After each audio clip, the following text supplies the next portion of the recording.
तो दोस्तों, जिस तरह एमसीयू के शुरुआती के 3 फेस यानी कि इन्फिनिटी सागा का मेन विलन थेनोस था, ठीक उसी तरह अगले 3 फेस यानी कि मल्टीवर्स सागा का main villain king the conqueror रहने वाला है। और एंटमैन की तीसरी मूवी से इस खतरनाक विलन का एंट्री भी हो चुका है। तो बिना किसी देर किए आइए इस कमाल के वीडियो को स्टार्ट करते हैं और जानते हैं एंटमैन 3 क्वांटमेनियम मूवी की पूरी कहानी। तो वीडियो में आगे बढ़ने से पहले अगर आप हमारे चैनल पर नए हो तो चैनल को जरूर से सब्सक्राइब कर लें।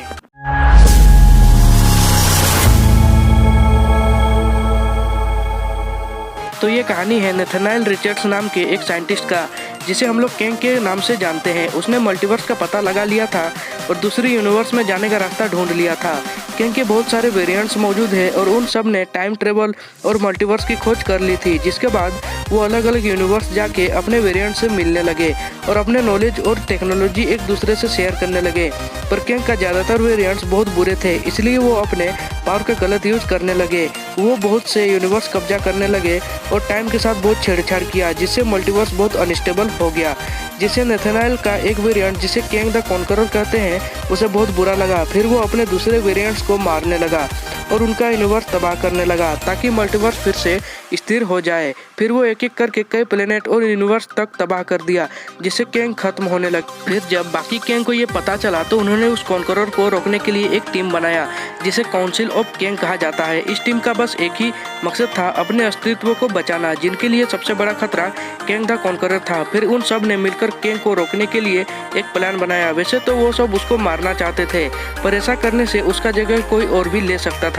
फिर उस किंग को क्वांटम रेल में कैद करने का फैसला किया। क्वांटम रेल एक ऐसी जगह है जो स्पेस और टाइम से परे है। वहाँ पर कुछ भी करने से ब्रह्मांड और समय में कोई फर्क नहीं पड़ता है। फिर सारे किंग्स ने मिलकर कॉन्करर के मल्टीवर्स स्पेसशिप को खराब करके क्वांटम रेल में भेज दिया। उसी टाइम में जेनिट वैन डायन भी क्वांटम रेल में फंसी हुई थी। जैसे ही किंग वहाँ पहुँचा, उसका मुलाकात जेनिट से हुआ और वो जेनिट को बोलता है कि वो गलती से फंस गया। इन दोनों में दोस्ती हो जाती है और जब किंग को ये पता चलता है कि जेनिट भी एक साइंटिस्ट है, तो किंग उसका स्पेसशिप ठीक करने के लिए मदद मांगता है। वो जेनिट से ये वादा करता है कि वो उसे घर छोड़ देगा और उसका बीता हुआ वक्त भी लौटा देगा। फिर वो दोनों उस स्पेसशिप को ठीक करना शुरू कर देते हैं, पर उस शिप की पावर कोर बहुत डैमेज हो गया था, जिसे ठीक कर पाना बेहद मुश्किल था। लेकिन जेनिट और किंग ने कई दिनों तक मेहनत करके उस पावर कोर को ठीक कर ही देते हैं, जिसे शिप में लगाते ही शिप चालू हो जाता है। किंग का वो शिप न्यूरोकाइनेटिक था, मतलब वो उसका दिमाग से चलता था। इसलिए जेनिट जब उसे छूती है, उसे किंग का असलियत पता चल जाता है कि वो कई प्लेनेट और यूनिवर्स तक को तबाह कर चुका है, इसलिए उसे क्वांटम रेल में बंद कर दिया गया है। फिर जेनिट बहुत डर जाती है और उसे लगता है कि वो गलत आदमी का साथ दे दिया, क्योंकि किंग वहाँ से निकलने के बाद भी वही सब करने वाला था।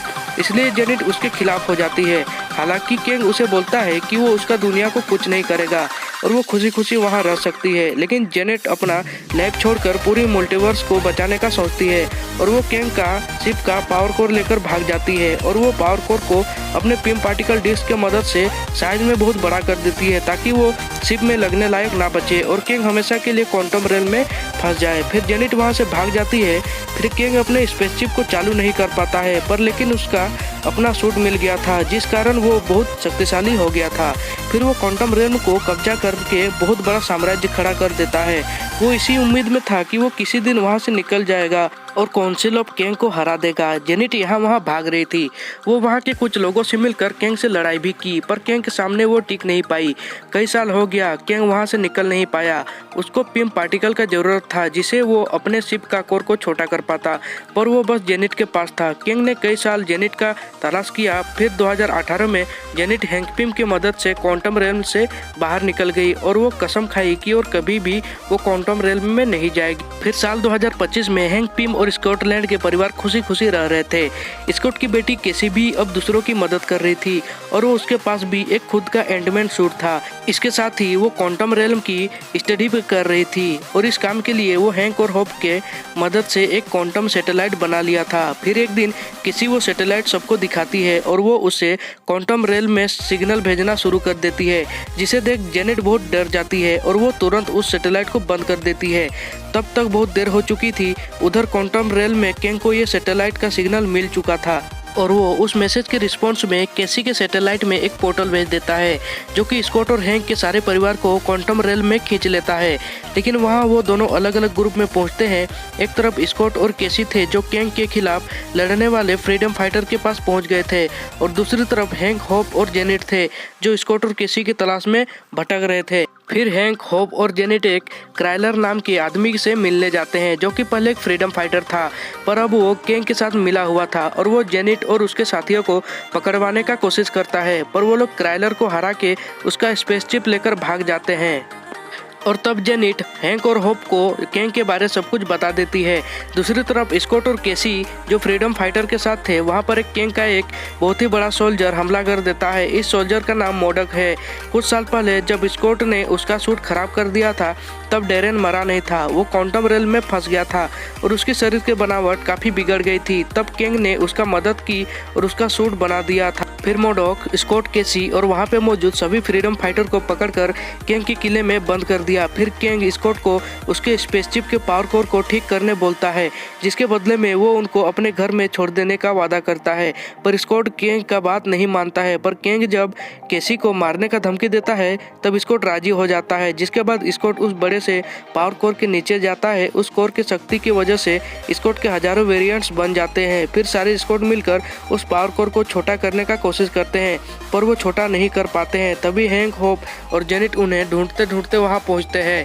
फिर होप वहां जाकर स्कॉट की मदद करती है और वो दोनों अपने पीम पार्टिकल के मदद से उस पावर कोर को ठीक पहले के जितना छोटा कर देते हैं। वो लोग उस पावर कोर के बदले केसी को छुड़वाना चाहते थे, लेकिन वो पावर कोर छीन लेता है और वो केसी से मना कर देता है। इसलिए स्कॉट और होप कैंग से लड़ना शुरू कर देते हैं, पर कैंग उन्हें हरा देता है। फिर वो जेनेट को किडनैप कर लेता है क्योंकि जेनेट एक ब्रिलियंट साइंटिस्ट थी जो कैंग का काम आ सकती थी।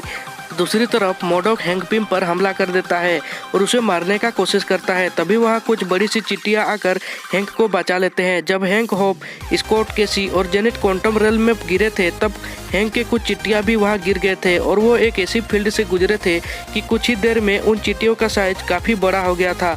और वही चिट्टियाँ हैंक को बचाते हैं और हैंक स्कॉट और होप से मिलता है और वो लोग कैंग को रोकने के लिए उसके किले की ओर निकल जाते हैं। दूसरी तरफ कैंग अपने स्पेसशिप को चालू कर देता है। इस बार कैंग पूरे किले के साथ अपने फौज के साथ वहां से निकलने वाला था ताकि वो काउंसिल ऑफ कैंग को खत्म कर सके। दूसरी तरफ किसी कैद से भाग जाती है और बाकी कैदी को छुड़वा लेती है और वो टावर से क्वांटम रेल्म के सभी फ्रीडम फाइटर को एक मैसेज भेजती है और सबको जंग के लिए उकसा देती है। फिर मोडक केसी पर हमला कर देता है, पर केसी मोडक को हरा देती है और वो मोडक को समझाकर अपना टीम में ले लेती है। फिर स्कॉट जेंटलमैन बनकर कैंग के सारे शहर को बर्बाद करना शुरू कर देता है। फिर वहाँ सारे फ्रीडम फाइटर आकर उसका मदद करते हैं। दूसरी तरफ कैंग अपने किले के साथ वहाँ से भागने ही वाला था, उससे पहले कैंग के सारे किले को स्कॉट तबाह कर देता है, जिससे कैंग बहुत गुस्सा हो जाता है और वो बाहर निकलकर सबको मारना स्टार्ट कर देता है। जिसके बाद हैंक पिम अपने विशाल चिट्टियों के सेना के साथ वहाँ पहुँच जाता है। फिर वो लोग कैंग पर हमला कर देते हैं, जिससे कैंग बचने के लिए एक एनर्जी शील्ड बनाकर खुद को बचाने का कोशिश करता है, पर तभी मोडक वहां आकर उसका एनर्जी शील्ड को तोड़ देता है। जिसके बाद सारी चिट्टियां कैंग पर हमला कर देते हैं, लेकिन उधर डेरेन यानी कि मोडक घायल हो जाता है और वो मर जाता है। दूसरी तरफ जेनेट कैंग के कंप्यूटर और पावर कोर की मदद से पृथ्वी पर जाने का रास्ता खोल देती है, जिससे हैंक, होप, केसी और जेनेट क्वांटम रेल्म से बाहर निकल जाते हैं। पर स्कॉट के जाने से पहले ही कैंग वहां पहुंच जाता है, जो कि वो पोर्टल से बाहर निकलने का कोशिश करता है, पर स्कॉट उससे लड़कर उसे रोके रखता है, लेकिन कैंग के सामने वो टिक नहीं पाता है। इसलिए स्कॉट अपने पीम पार्टिकल डिस्क की मदद से उस पावर कोर पर हमला कर देता है ताकि वो कोर खराब हो जाए और कैंग कभी बाहर ना निकल पाए। ये देखकर कैंग उस पोर्टल की ओर भागता है, लेकिन होप फिर से वापस आ जाती है और वो कैंग को रोक देती है। फिर स्कॉट और होप दोनों मिलकर कैंग से लड़ते हैं और वो लोग उसे उस पावर कोर में धकेल देते हैं, जिससे वो कोर फट जाता है और कैंग मर जाता है। लेकिन इससे वो रास्ता भी बंद हो जाता है। पर उस बाहर की दुनिया में केसी के उस सैटेलाइट में काफ़ी इन्फॉर्मेशन जमा हो गई थी, जिसके बाद केसी नया पोर्टल बनाने में कामयाब हो जाती है और स्कॉट और होप दोनों को क्वांटम रेल्म से बाहर निकाल लेती है। जिसके बाद फिर से सब कुछ नॉर्मल हो जाता है। पर स्कॉट को बार बार कैंग का बात याद आता है कि वो क्वांटम रेल्म से बाहर नहीं निकल पाया तो बहुत बड़ी अनहोनी हो जाएगी। मूवी के मिड क्रेडिट सीन में में काउंसिल ऑफ कैंग के तीनों लीडर नजर आते हैं, जिन्हें यह पता चल गया था कि क्वांटम रेल का कैंग द कॉन्करर मर गया है। और वो इस बात से काफी डरे हुए थे, क्योंकि जिस कैंग से उन लोगों को डर लगता था उसका किसी और के हाथों मर जाना उनके लिए काफी चिंता की बात थी। ऊपर से अब धरती के कुछ लोग को मल्टीवर्स के बारे पता चल गया था, इसीलिए काउंसिल ऑफ कैंग के लीडर्स को ये लग रहा था कि कहीं धरतीवासी उनसे उनकी सत्ता न छीन ले। इसलिए उन्होंने मल्टीवर्स के सभी कैंग्स को मिलने बुलाया ताकि वो लोग इससे इस बारे में बात कर सके। मूवी के पोस्ट क्रेडिट सीन में हमें 1920 का समय दिखाया जाता है, जहां कैंग का एक वेरिएंट टाइम के बारे में प्रेजेंटेशन दे रहा था, जिसे सुनने के लिए कई लोग आए थे। उनमें से एक लोकी और मोबियस भी शामिल थे, जो कैंग को हराने के लिए उसका जानकारी इकट्ठा कर रहे थे। तो दोस्तों, ये थी एंटमैन 3 क्वांटमैनिया मूवी की पूरी कहानी। अगर आपको ये वीडियो थोड़ी भी अच्छी लगी हो तो इसे लाइक करें और शेयर करें। साथ ही इस चैनल पे नए हो तो चैनल को जरूर से सब्सक्राइब कर लें। मिलते हैं जल्दी ही नेक्स्ट वीडियो में, तब तक के लिए बाय।